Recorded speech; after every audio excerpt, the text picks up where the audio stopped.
একটি অবাধ সুষ্ঠু নিরপেক্ষ নির্বাচনের মাধ্যমে নতুন একটি রাজনৈতিক প্রত্যাবর্তন।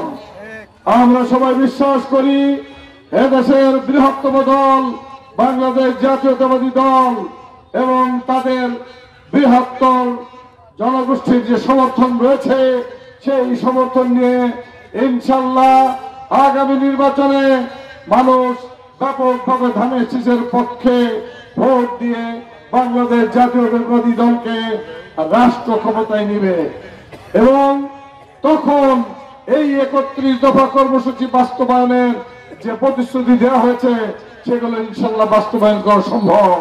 কিন্তু যদি আমরা এখন থেকে মাঠে ময়দানে উঠান বৈঠকে আমরা যদি না যাই, আমরা যদি মানুষকে না বোঝাই কেন কি কারণে বাংলাদেশ জাতীয়তাবাদী দলের রাষ্ট্র ক্ষমতায় যাওয়া প্রয়োজন, তাহলে কিন্তু মানুষ বিভ্রান্ত হতে পারে। সেই কারণে আপনাদেরকে আহ্বান জানাবো, আপনারা সকলেই ধানের শীষের পক্ষে ঐক্যবদ্ধ হয়ে মাঠে নামবেন। প্রত্যেকটা পাড়া মহল্লায় আপনারা উঠান বৈঠক করবেন, মা বোনদেরকে বিভিন্ন জায়গায় বিভিন্ন স্থানে পাঠিয়ে তাদের দিয়ে মানুষকে বুঝাবেন, আপনারাও বোঝানোর চেষ্টা করবেন। আমরা চাই এমন একটি বাংলাদেশ আসবে সামনে, যে বাংলাদেশের নেতৃত্ব দিবেন আমাদের নেতা ভারপ্রাপ্ত চেয়ারম্যান তারেক রহমান।